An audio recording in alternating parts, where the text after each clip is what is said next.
Hermanos amados, que la gracia y que la paz de Dios nuestro Padre y del Señor Jesucristo siga abundando cada vez más en el corazón de nuestros amados hermanos. Agradecemos al Señor porque nos ayuda y dispone nuestro corazón para acercarnos a Él, para adorarle y también para considerar aspectos de su palabra. Recuerde que una iglesia sana es una iglesia que está expuesta constantemente al testimonio de la palabra. La palabra tiene poder de limpiar y purificar el corazón de cada uno de nosotros. Y por eso es sano, es bíblico y agrada al corazón de Dios que constantemente nosotros estemos siendo expuestos al testimonio de la palabra, hermano. Amén.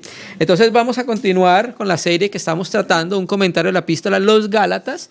Hoy sería nuestra reunión número 26, donde entonces estamos considerando los frutos del Espíritu Santo, hermano. Amén.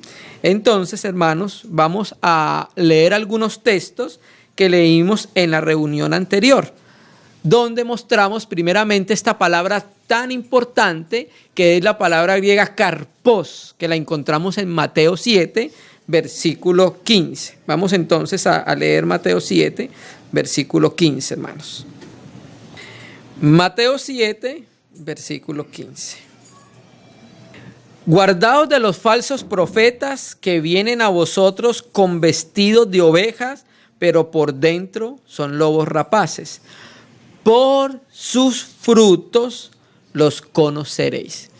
Dijimos entonces en la reunión anterior que la palabra griega para frutos es karpos, y Vine, en su diccionario griego, dice que hace referencia al fruto de los árboles del campo, de la tierra, aquello que es producido por la energía inherente a un organismo vivo. ¿Qué entonces mostramos con esto?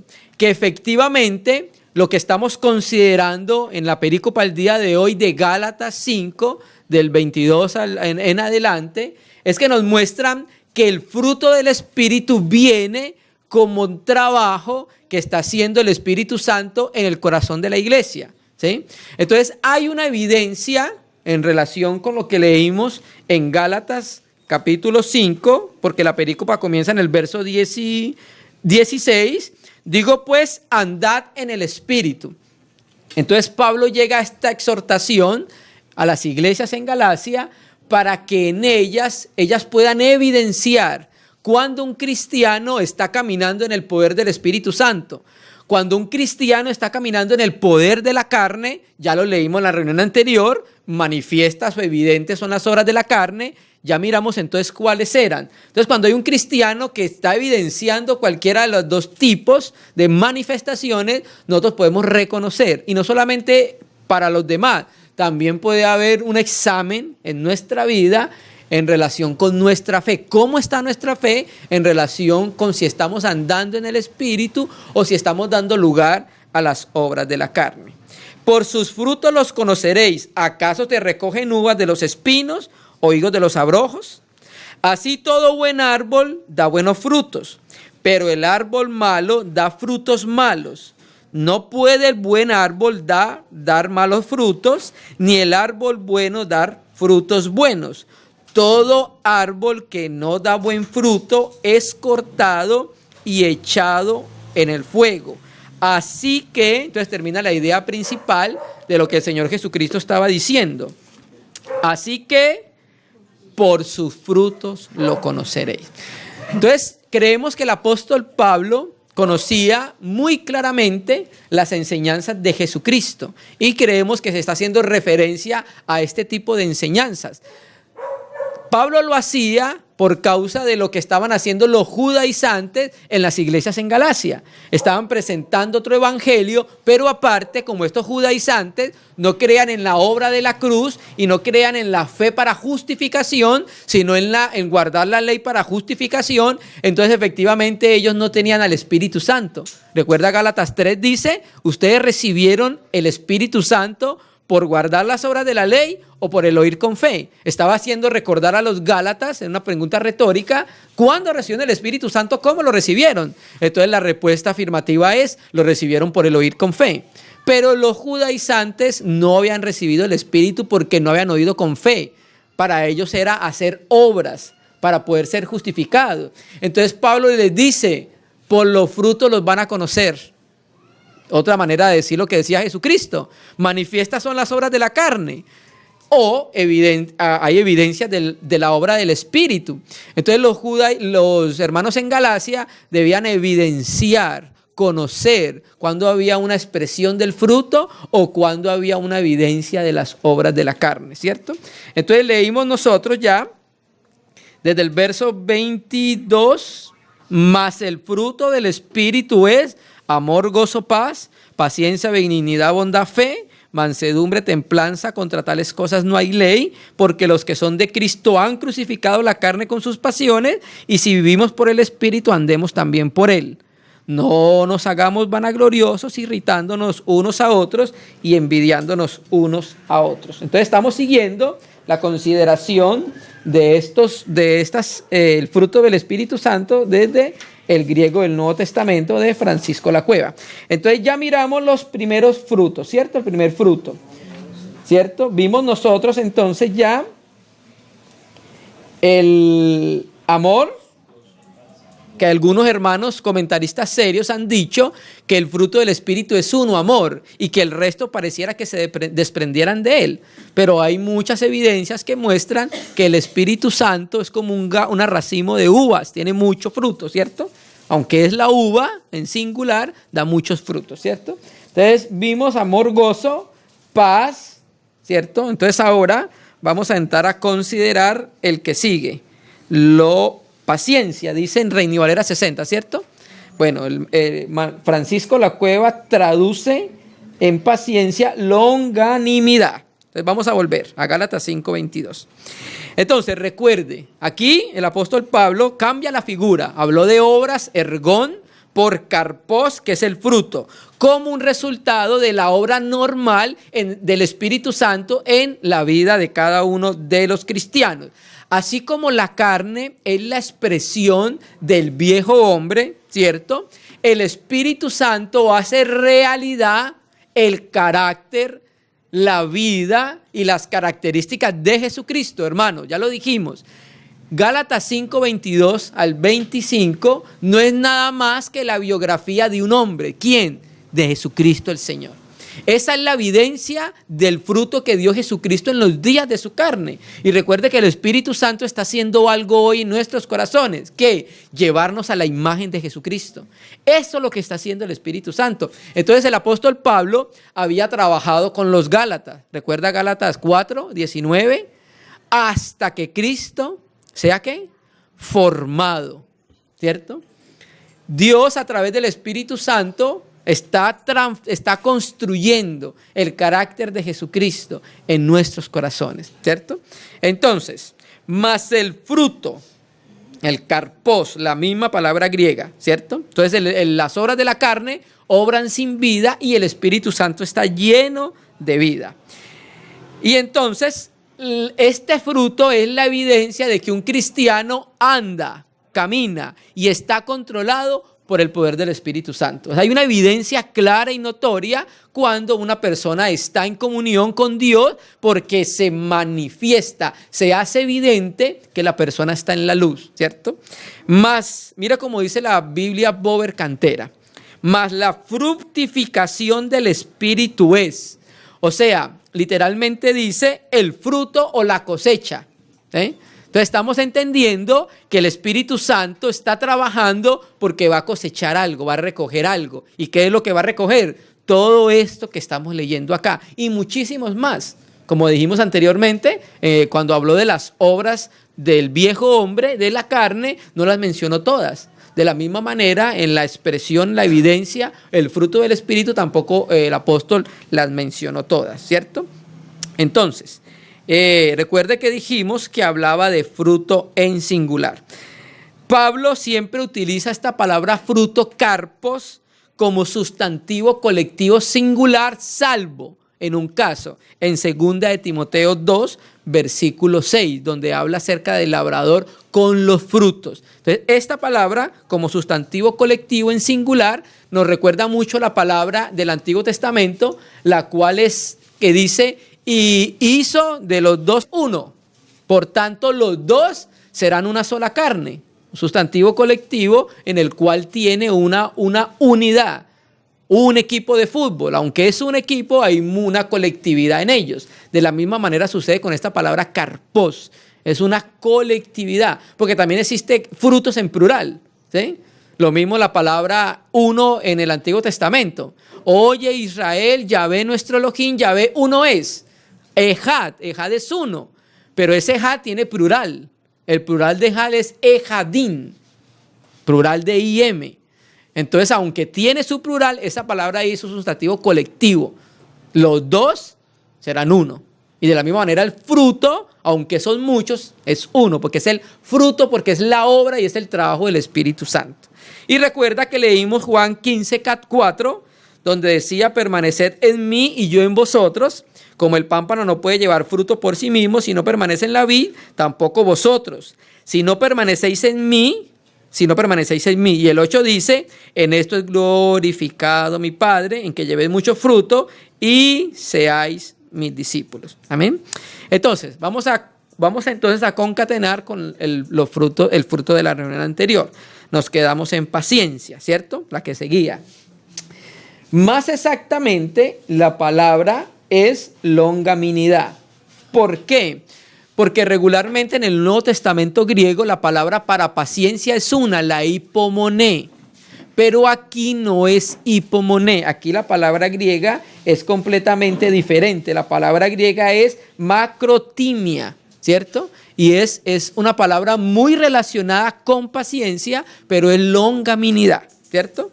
Esa palabra aparece en Colosenses 1:11, donde dice longanimidad, que aquí Reina y Valera lo traduce como paciencia. ¿Qué es la paciencia? La paciencia es la constancia de temperamento o calma en el momento de hallarse una persona probado por circunstancias casi siempre que son adversas.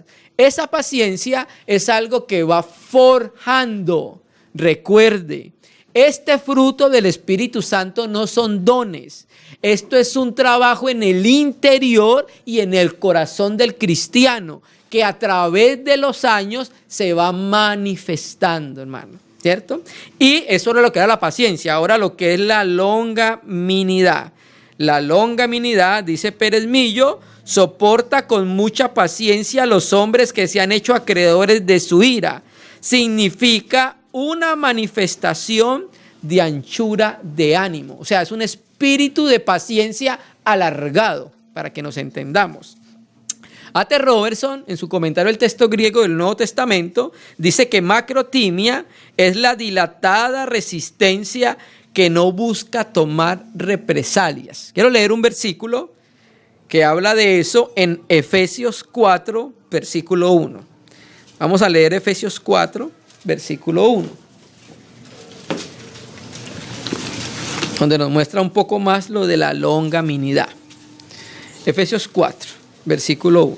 Empieza a hablarnos Pablo acerca de la unidad del Espíritu después de hablar del ministerio a los gentiles. Efesios 4, versículo 1. Yo pues preso en el Señor, os ruego que andéis, de acuerdo a lo que dice Gálatas. Yo pues preso en el Señor, preso porque ustedes recuerdan que Efesios fue una de las cartas de Pablo en prisión, ¿cierto? Os ruego que andéis como es digno de la vocación con que fuiste llamado. O sea, que así como los hermanos en Galacia, así como nosotros, los hermanos en Éfeso también eran depositarios del Espíritu Santo. Y el Espíritu Santo iba a producir una manera de caminar en cada creyente. ¿Cómo es? Digno de la vocación que cada uno de nosotros fuimos llamados. Entonces, de acuerdo a ese llamamiento, de lo alto que Dios nos hizo, de acuerdo a ese llamamiento, debe ser la expresión de nuestro andar y de nuestro caminar aquí en la tierra, hermano. Mire, hermano, nosotros estamos en esta tierra para poder caminar de acuerdo al corazón de Dios y agradando el corazón de Dios. Hay una de las particularidades que yo veo que de esto que estamos hablando se cumplió de una manera muy tenue con los profetas y patriarcas antediluvianos. Por ejemplo, una de las particularidades cuando se habla la Biblia de Noé, ¿Sabe qué dice? Que era varón justo, perfecto y bueno. ¿Y sabe qué más dice? Caminó con Dios, Noé. Pero antes de él, un antepasado de él, dice la escritura, y Enoc, ¿qué? Caminó con Dios. Y ya como lo estudiamos, ¿recuerda cuánto caminó Enoc con Dios? 365 años caminó con Dios, ¿cierto? Entonces Enoc, después de caminar con Dios, dice la escritura, que Dios lo llevó. O sea, se volvió la habitación de Dios. Caminó de una manera que le agradaba tanto al corazón de Dios, que dice la escritura que fue arrebatado para que no viera muerte, de acuerdo a lo que dice Hebreos 11. Entonces, yo pues preso en el Señor os ruego que andéis como es digno de la vocación con que fuiste llamado, con toda humildad, mansedumbre, soportándoos con paciencia. Ahí la palabra griega no es hipomoné, ahí la palabra griega es la que estamos viendo, macrotimía, ¿sí? Que aquí Reina Valera traduce paciencia, pero en realidad es la palabra griega que aparece en Gálatas. Soportándonos con longanimidad unos a los otros, ¿cierto? Nosotros tenemos ya la realidad del Espíritu para poder ejercitar aquello que humanamente no se puede hacer. ¿Por qué? Porque el hombre, por naturaleza, el hombre, en él no hay longanimidad, en él no hay. El hombre no tiene paciencia. Estamos en una generación express, todo lo queremos ya, ¿sí me entiende? Entonces el Espíritu Santo, como nosotros estamos en una familia, la familia de Dios, y cuando me refiero a la familia de Dios, me estoy refiriendo a cada uno de los creyentes sobre la faz de la tierra. Cada uno de nosotros tenemos caracteres diferentes. Usted no ha visto que en las familias naturales casi siempre hay contiendas, hay peleas, hay disputas, y es precisamente por eso, porque son varios caracteres metidos en un solo lugar. Entonces el Espíritu Santo empieza a formar algo en nosotros, que es la paciencia, la macrotimía. ¿Para qué? Para que nosotros podamos soportar de la misma manera que Jesucristo nos soportó a nosotros, hermano. ¿Sí me entiendes? ¿Para qué sirve la comunión en relación con lo que estamos hablando? Para conocernos. Y al conocernos, vamos a esperarnos. Muchas veces no nos esperamos porque no nos conocemos. Muchas veces no nos soportamos porque no nos conocemos. Y en la comunión, unos con otros, nos sirve para conocer nuestros caracteres y poder esperarnos. Y empezar a ejercitar y a practicar lo que el Señor llama acá la longanimidad, hermano. Amén. Entonces, la que sigue. Aquí aparece como la benignidad. La benignidad en los diccionarios griegos hace referencia a la disposición amable, a la amabilidad, a la gentileza. Es la marca de un espíritu que es dulce, es una marca de un espíritu que es amable, un espíritu que es gentil y un espíritu que es lleno de gracia, que era la manera que actuaba Jesucristo. Él era benigno. ¿Cómo actuó con benignidad cuando llegó la mujer del frasco de alabastro? ¿O cómo actuó con benignidad cuando llegaron la mujer que fue supuestamente hallada en adulterio? ¿Cierto? Él, el Señor Jesucristo, era una persona dulce cuando se acercaba a su semejante. Tenía que ser duro con aquellos mentirosos, aquellos hipócritas que eran los fariseos, ¿cierto?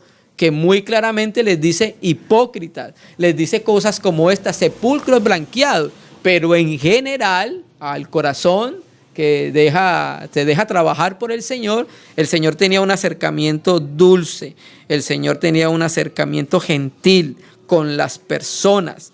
Es sinónimo de afable y piadoso, y en 2 Corintios 6:6 se traduce como bondad. Ahí los traductores de Reina Valera lo tradujeron como bondad. Leamos Efesios 4, versículo 32, que es un verso paralelo. Efesios 4, versículo 32. Hermanos, es que yo no puedo ser benigno. Y eso es un paso para llegar a ser benigno y expresar la benignidad de Dios. ¿Por qué? Porque nosotros no podemos.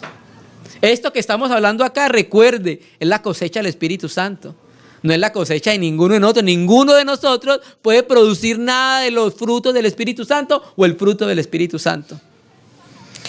Efesios 4:32. Antes sed benignos unos con otros. ¿Por qué? Porque nosotros recibimos benignidad de Dios.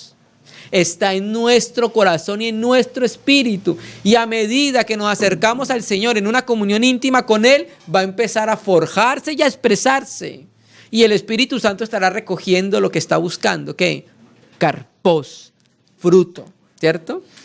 Antes es benigno unos con otros, misericordiosos, perdonándonos unos a otros, como Dios también nos perdonó en Jesucristo, hermano. Amén. La que sigue, bondad. Esto no es un estudio exhaustivo, hermano, ¿sí? La que sigue, bondad. Bondad. La bondad es la beneficencia en benignidad y la prontitud para que las personas hagan lo bueno, que era también una característica propia que había en nuestro Señor Jesucristo. En Efesios 5:8 se vuelve a mencionar otra vez el fruto del Espíritu Santo, pero Pablo utiliza otra palabra. Vamos a leerlo porque lo relaciona con la bondad. Efesios 5, versículo 8. Porque en otro tiempo erais, ¿qué? Esa era nuestra condición antes de ser de Cristo, ¿cierto? No que había tinieblas en nosotros. No, el texto dice éramos. Esa es la condición del hombre sin Cristo. Más ahora, ¿cuándo es ahora? Que hemos pasado de muerte a luz, que el Hijo de Dios nos ha recibido a su reino, al reino de luz, según Colosenses 1:13, ¿cierto? Entonces, más ahora soy luz, ¿en quién? En Cristo. Volvemos a decirlo, la luz no es producto de nosotros, la luz es producto del trabajo de Jesucristo en nuestros corazones. Naturalmente, si el cristiano quiere ser trabajado por el Señor, si hay una disposición en el interior del corazón para poder evidenciar la obra de Dios. El cristiano que no quiere, por lo regular, ¿qué es lo que evidencia? Las obras de la carne, por lo general, ¿cierto? Pero en otro tiempo, porque en otro tiempo eras tinieblas, mas ahora soy luz en el Señor. Entonces, ¿qué dice? Andad como hijos de luz. Lo mismo que dice Gálatas 5:16. Andad en el Espíritu, ¿cierto? Porque el fruto del Espíritu, dice ahí, ¿cierto? Los manuscritos griegos más antiguos no dice neuma, espíritu, dice es luz. Por ejemplo, el Nuevo Testamento Interlineal de Francisco La Cueva dice, el versículo 8, porque eras tinieblas, pero ahora soy luz en el Señor, como hijos de luz andad, porque el fruto de la luz, fotos, viene de Foster, ¿cierto? Entonces aquí está haciendo una relación entre la luz y el Espíritu Santo. La luz tiene un producido y el Espíritu Santo tiene un producido. La luz está trabajando para cosechar algo, el Espíritu Santo está para cosechar algo. Y una de las cosas que va a cosechar, que debe evidenciarse en el cristiano, es que tiene un corazón bondadoso, tiene un corazón benigno, tiene un corazón bueno, no solamente para con sus hermanos, sino para con los demás, ¿sí? Porque en otro tiempo erais tinieblas, mas ahora soy luz en el Señor, andad como hijos de luz. Porque el fruto de la luz, los manuscritos más antiguos, es en toda bondad. Mire que aquí lo relacionó con Gálatas, pero justicia y verdad no están relacionados con Gálatas, ¿cierto? Pero también son evidencias y es fruto del Espíritu Santo, ¿sí? Volvamos entonces a Gálatas 5:22. Esa palabra bondad es raíz de una palabra que significa ser útiles o ser serviciales. Fe. Bueno, y aquí tenemos que considerar algo más. Hay diferentes niveles de fe. Está la fe inicial, que es la fe salvífica, que es la que el Señor nos da cuando creemos en Él. La fe es por el oír. ¿Oír qué? la palabra de Dios. Esta fe inicial no es la fe que se está refiriendo acá. Esa fe inicial no es la fe que se está refiriendo acá. Aquí se está refiriendo a una fe como producto y como trabajo del Espíritu Santo. Tampoco es la fe que justifica a la persona, porque esa fe fue la fe que operó en nuestro pasado cuando creímos en el Señor Jesucristo. Entonces, esta fe acá hace relación más bien, de acuerdo a la palabra griega pistis, hace relación más bien a fidelidad. Porque aquí está hablando de un fruto del Espíritu Santo. No está hablando de la fe inicial, ¿cierto?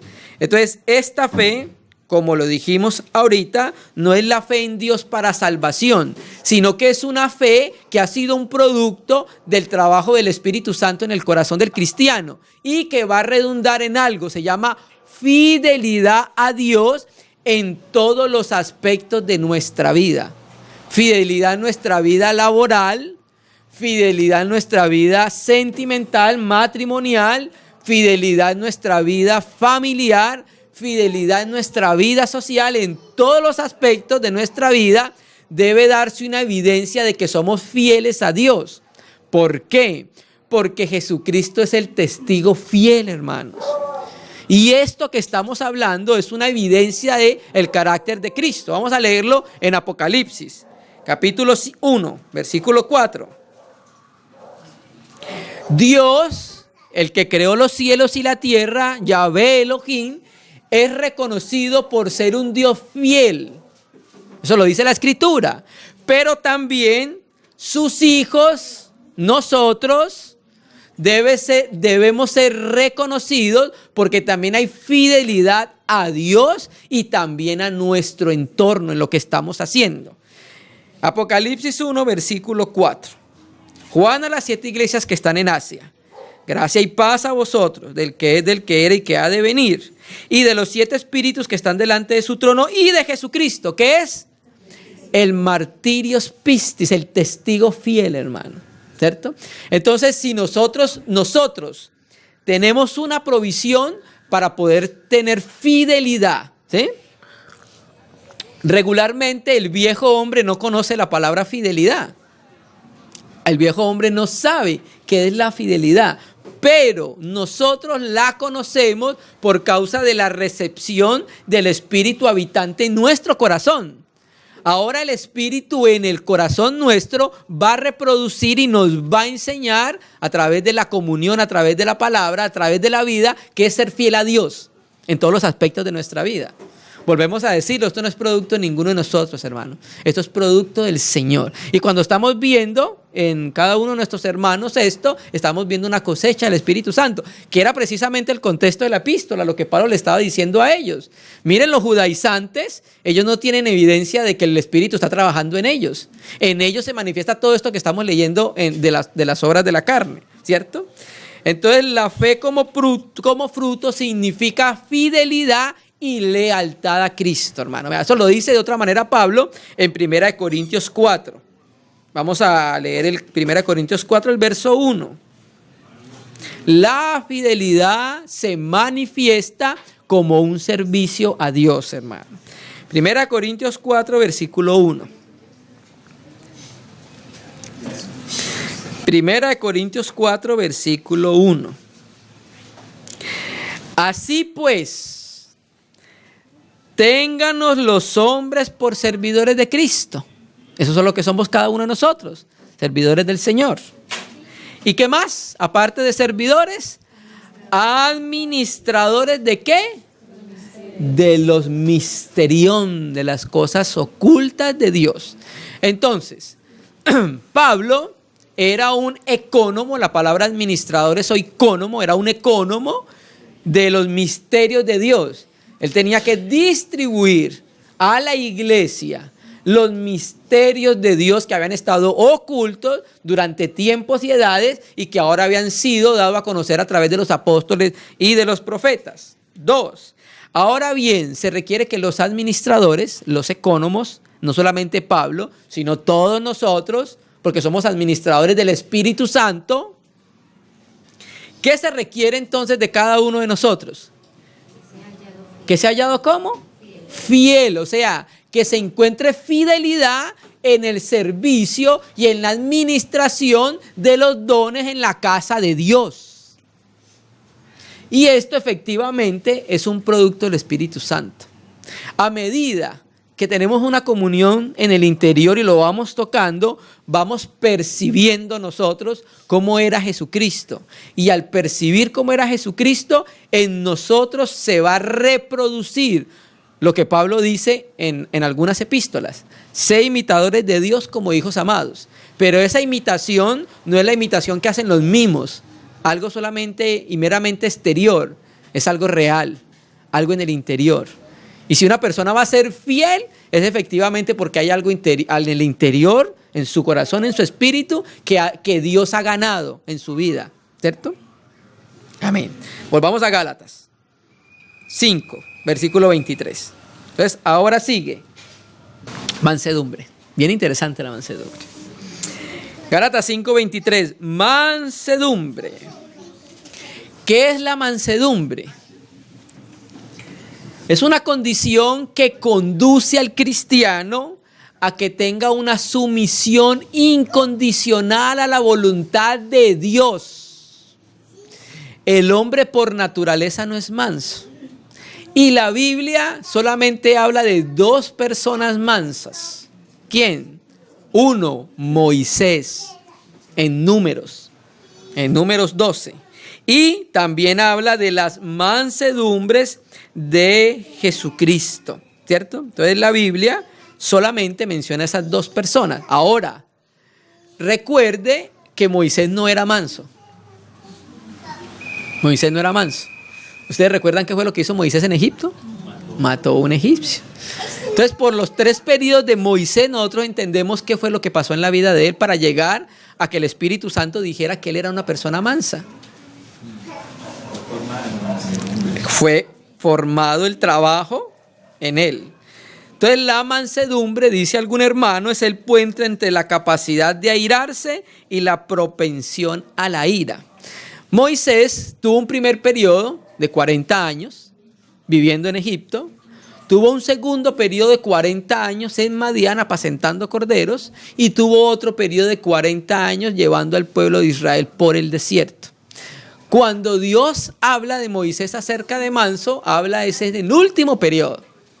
Y fue un trabajo de años en el corazón de Moisés, a través del Espíritu Santo, porque el Espíritu Santo estaba en Moisés. No en la misma manera que estaba en nosotros ahorita.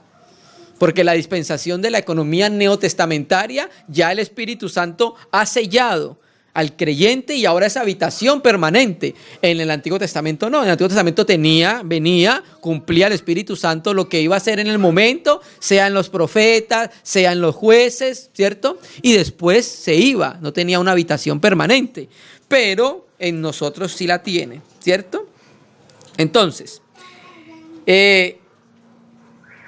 Moisés no solo se sometía a la voluntad de Dios, sino que también la mansedumbre que fue formada en él le ayudó a poder soportar la crítica y la contradicción en el desierto. La Biblia dice que Israel era un pueblo contumaz y detractor, y un pueblo, ¿quién? Murmurador. ¿Y sabe qué hacía este hombre manso? No respondía de la misma manera. ¿Sabe qué hacía este hombre? Iba y oraba. Cuando el pueblo se levantaba en contra de él, Moisés iba: Señor, ten misericordia de este pueblo. Y el Señor en algún momento le dice: quítate y los destruimos a todos y hago una nueva nación de ti. No, Señor, ten misericordia de ese pueblo. Era un hombre completamente manso, ¿sí? Y eso lo logró el Señor a través de los tiempos, a través de los años, hermanos. Por eso hablamos del fruto. Esto es un asunto que no se consigue de la noche a la mañana, es un trabajo del Espíritu Santo. Naturalmente que el tiempo de la expresión del fruto depende de cada cristiano. Hermano, ¿cómo va a decir eso? Claro, si el cristiano tiene un corazón dispuesto, naturalmente la evidencia se va a manifestar y va a ser notoria. Pero si cierra su corazón al trabajo del Espíritu Santo, ¿no le ha pasado que ha conocido a cristianos que tienen 20, 30 años, 50 años, y su carácter está intacto tal como llegó a Jesucristo, invariable, no ha sido quebrantado, no hay señales de vencimiento por ningún lado. Bueno, precisamente eso es un cristiano que no ha sucumbido a la dirección de la palabra para que el Espíritu Santo forje algo en él. Templanza. Y recuerde que también hay una bienaventuranza que dio el Señor Jesucristo en Mateo 5 para los mansos. ¿Qué pasa con los mansos? Heredarán la tierra. ¿Cierto que sí? Entonces, aparte de que hay que abrir el corazón al Señor para eso, también hay un beneficio, en este caso un galardón. ¿Cuál? A participar del milenio, ¿cierto? El que sigue. Templanza, dice Reina y Valera, ¿cierto? En el manuscrito griego de Francisco Lacuela del Interlineal aparece dominio propio. Es más la palabra más ajustada que templanza, ¿cierto? Esa palabra griega, encratía, viene de los encratía. Ya le voy a decir qué pasó con los encratías en un momento. Tiene que ver con la capacidad del control personal y el dominio que una persona ejerce sobre todas las manifestaciones del viejo hombre. El que tiene dominio propio es porque ha ejercitado el Espíritu Santo. ¿Sí? En algún momento de la historia de la iglesia, por ahí en el siglo II, los patrísticos dicen que hubo un grupo que se llamó los encratitas, tergiversando este versículo que estamos nosotros viendo acá, ¿cierto? Pareciera que tuviera una rama que ver con el gnosticismo, porque una de las doctrinas del gnosticismo era que la carne era completamente corrupta, completamente mala, y por eso ellos no creían que Jesucristo se había encarnado. Por eso Juan, en la primera epístola y en el Evangelio de Juan, pareciera que tiene un ataque contra el gnosticismo primigenio, el prenosticiismo, porque ellos no creían que Jesucristo se había encarnado, sino que era un espíritu. Y por eso Juan dice, este Jesucristo no vino solamente en agua, sino en agua y sangre, ¿cierto? Entonces ellos creían que la carne era muy maligna y entonces Dios no podía tomar forma de hombre, ¿cierto? Pero lo que ellos no sabían era que el Cordero era sin pecado, ¿cierto? Entonces estos encratitas se enfatizaron en un ascetismo que ellos decían que el dominio propio, que decía ahí, que es precisamente la palabra griega, el verbo raíz, es encratía. Y ellos decían que el dominio propio era abstenerse de la carne, del vino, e insistían en el celibato, ¿cierto? Entonces esa herejía surgió en el siglo II y fue refutada por Ireneo, por Tertuliano, por Hipólito. Bueno, muchos refutaron esa herejía. Pero este dominio propio, esta templanza, este dueño de sí, eso es algo que el Espíritu Santo ha ido ganando en el corazón de la persona. Regularmente, en nuestra vida, cuando recordamos nuestra experiencia antes de ser de Cristo, nosotros carecíamos de dominio propio. Cualquier vicio, cualquier situación nos dominaba cada uno de nosotros y nos dejábamos llevar fácilmente, sea como se llame, la situación o la experiencia de la obra de la carne que nos dejaba llevar.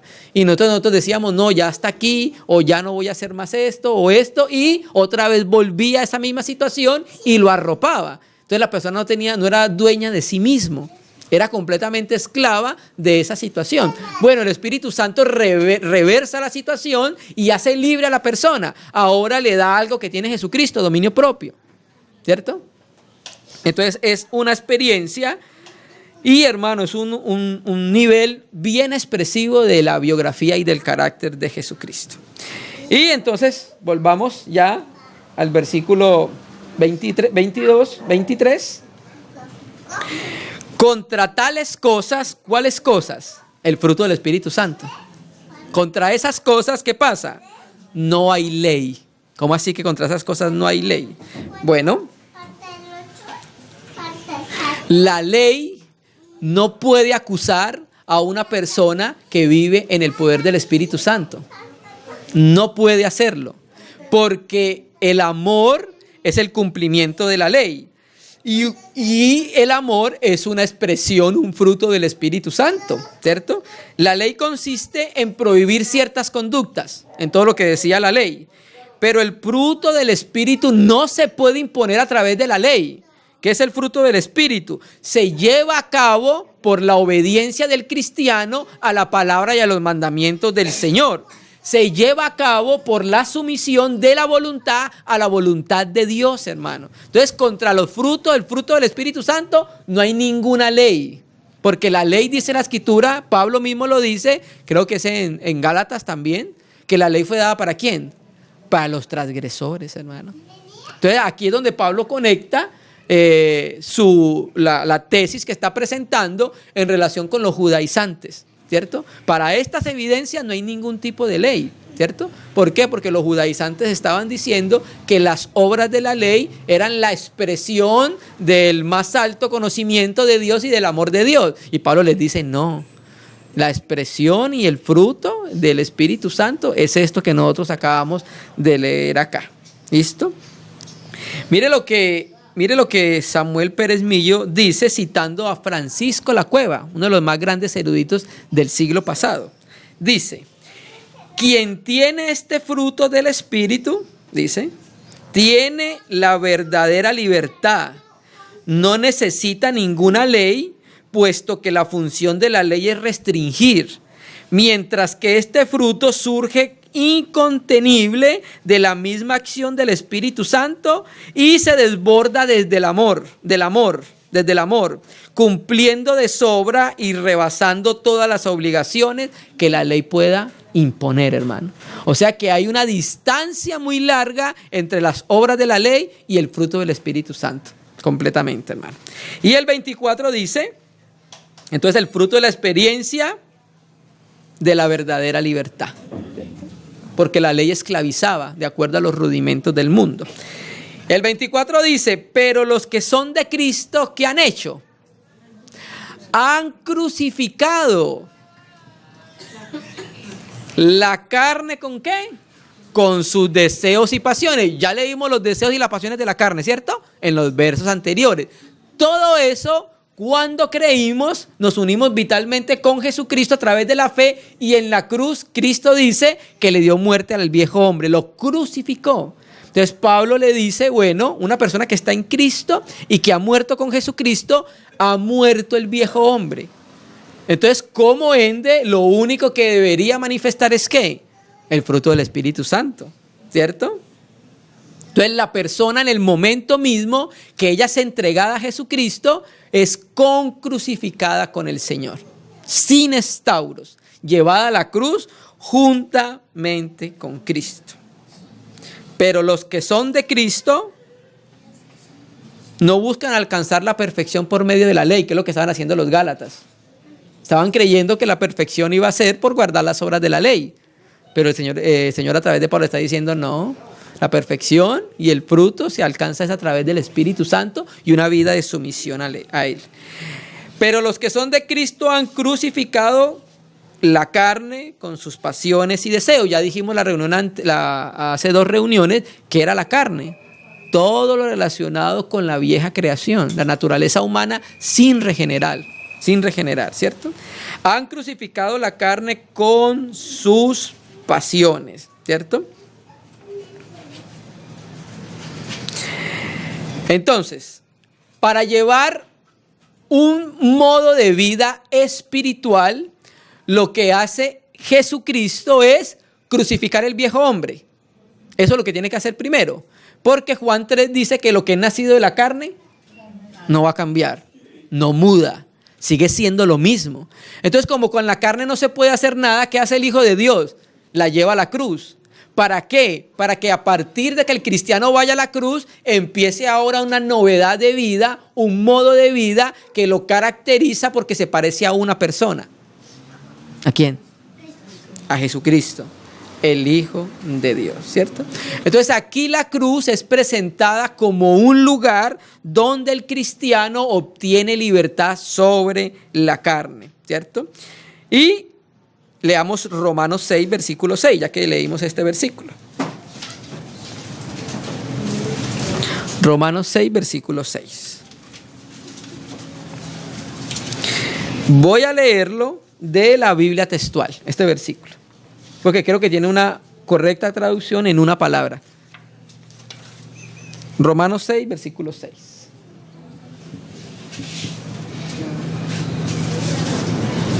Amén. Sabiendo esto, que nuestro viejo hombre fue ¿qué? Pasado, fue. Y los versos anteriores también significan pasado. Sabiendo esto, que nuestro viejo hombre fue crucificado juntamente con él. Y recuerda que ya hablamos de esta palabra, juntamente con él, que es muy importante para nosotros entender nuestra posición con Jesucristo y en Jesucristo. A fin, o sea, fue crucificado con un propósito. ¿A fin de qué?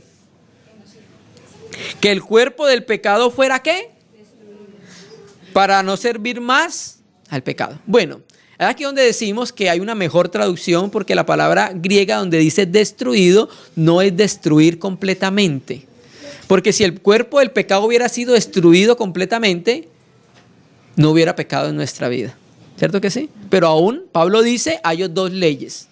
El mal está en mí y el pecado que mora en mí. Entonces la palabra más correcta, Francisco La Cueva la traduce, la Biblia textual dice, para que el cuerpo del pecado fuera desactivado. Y Francisco La Cueva traduce sea anulado, ¿cierto? O sea, para que no ejerza poder, para que sea inactivado el poder del pecado en la vida del creyente. Entonces, cuando un creyente anda en el Espíritu, el pecado no tiene poder para controlar su vida porque ha sido completamente desactivado. Ha sido completamente anulado. ¿Por qué? Por la obra del Espíritu Santo. ¿Se me entiende? Entonces, los que hemos sido crucificados con Cristo han crucificado todas las pasiones de la carne, hermano. ¿Se me entiendes? Entonces, a través de la cruz, Cristo le pone fin ¿al qué? Al pecado. Pero por medio del Espíritu Santo va colocándole fin al yo y nos va ayudando a negarnos día tras día, hermanos. Amén. Verso 25, ya terminando. Gálatas 5:25. Y si vivimos, ese vivimos hace relación a andar por el Espíritu, andemos también por el Espíritu. Mira la conclusión a la que llega Pablo, ¿cierto? Si ustedes están viviendo andando por el Espíritu, entonces, ¿qué?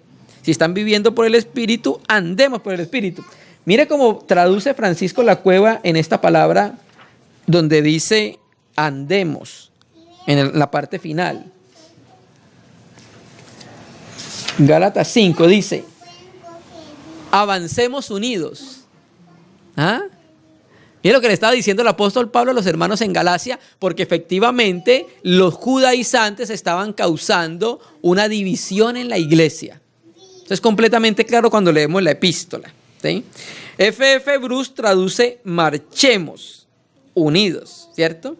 Entonces, el diccionario Vine dice acerca de esta palabra griega estoicos que se debe traducir como hilera.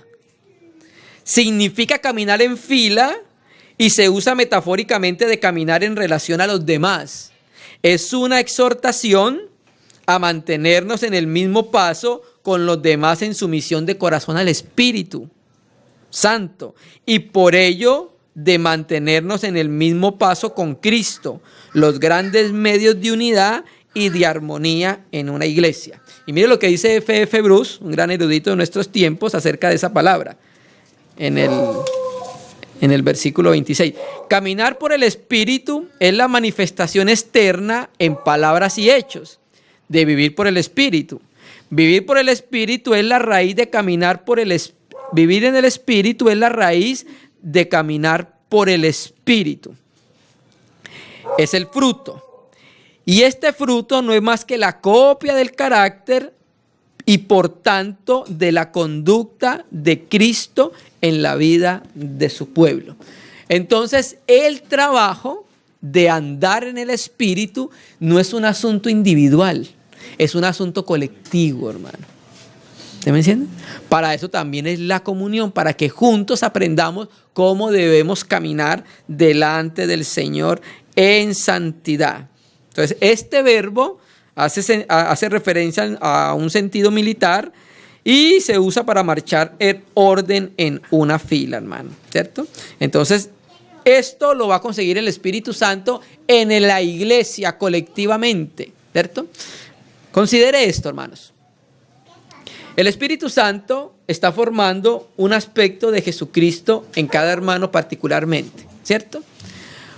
Cuando todos nos juntamos, ¿qué sucede? Estamos conociendo la imagen de Jesucristo al estar juntos. Porque la imagen no se forma en una persona, en un cristiano particular. La imagen se forma en el conjunto del cuerpo de Cristo. Por eso cuando resucitemos, cada uno de nosotros va a tener una experiencia, una expresión bien particular. Y juntos todos vamos a reflejar la imagen de Jesucristo. Mire cómo es de compleja y de amplia la imagen del Señor, que se necesitan millones de hermanos para que lo den a conocer. ¿Se me entiende? Juntos damos a conocer la imagen de Dios. Entonces termina el colofón. Entonces, ya que conocen la obra del Espíritu, no nos hagamos vanagloriosos, irritándonos o provocándonos, como dice la cueva, unos a otros, envidiándonos unos a otros. Esta palabra vanagloriosos, este adjetivo aparece por única vez en el texto griego del Nuevo Testamento y significa jactarse sin motivo, que es un orgullo vacío, de engreimiento, de ser una persona pretenciosa. Esto, el apóstol Pablo, después de haber hablado de los frutos del Espíritu, le dice, ya no puede ser evidente en ustedes. No es que las obras de la carne fueron crucificadas cuando murió Jesucristo en la cruz, ¿cierto? Entonces, la persona que está unida a Jesucristo a través de la fe, ¿qué va a hacer? Va a vivir en humildad. Va a vivir en la humildad de Jesucristo, ¿cierto? Y eso, viviendo en la humildad de Jesucristo, lo va a guardar de ser una persona que vanagloriosa, una vanagloria. ¿Cierto que sí? Y donde dice irritándonos, también este verbo aparece por única vez en el griego del Nuevo Testamento, ¿cierto? Y aquí hace referencia a las provocaciones mutuas del combate o del desafío atlético, ¿cierto? Entonces nosotros, por causa del Espíritu Santo, estas obras debían ser erradicadas en medio de la iglesia. Lastimosamente todavía se ven. ¿Pero por qué se ven? Porque efectivamente todavía hay cristianos que no están caminando en el poder del Espíritu Santo. Y eso entonces da lugar a las manifestaciones de la obra de la carne, ¿cierto? Terminemos con Mateo 13:23. Hablando de la parábola del sembrador. Mateo 13:23.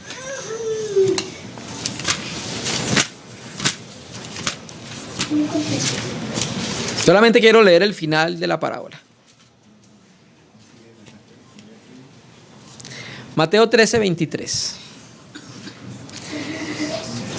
Mas el que fue sembrado en buena tierra, este es el que oye, entiende la palabra y da fruto.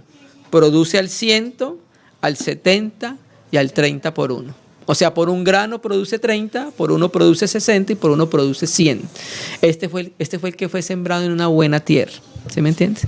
Entonces, hermanos, el cristiano debe ser reconocido por una evidencia. El cristiano debe ser reconocido porque su vida hay características de otra persona. ¿De quién? La persona del Hijo de Dios. El Espíritu Santo está trabajando incansablemente en producir una cosecha que nosotros como cristianos, creyentes en la Biblia, tenemos la responsabilidad de no rehuir a este trabajo. En esto es glorificado mi Padre. ¿En qué? En que lleves mucho carpos. Entonces, cuando el Padre, cuando la iglesia, cuando los hermanos no tenemos una expresión del Espíritu Santo, ¿qué sucede? Dios no es glorificado, hermanos. Dios no está siendo honrado. Dios no está siendo conocido. E incluso antes el nombre de Jesucristo está siendo vituperado por el mal testimonio de los cristianos que no caminan en el Espíritu y caminan en la simple naturalidad y en el poder de la carne, hermano. Eso trae vergüenza al Evangelio y trae deshonra a nuestro Dios, hermano. Y nosotros estamos puestos para traer honra al Señor. para traer glorificación al nombre del Señor, hermano. Entonces, la exhortación a las iglesias en Galacia y a nosotros es que ya basta el tiempo para vivir en nuestra propia naturalidad. Ya es tiempo de que le entreguemos al Señor todas estas cosas en nuestra vida, hermano. Y ya es momento de que ya haya una evidencia en el corazón nuestro de que Jesucristo está trabajando y viviendo nuestra vida, hermano. Amén. Que el Señor pueda fructificar su palabra en nuestros corazones.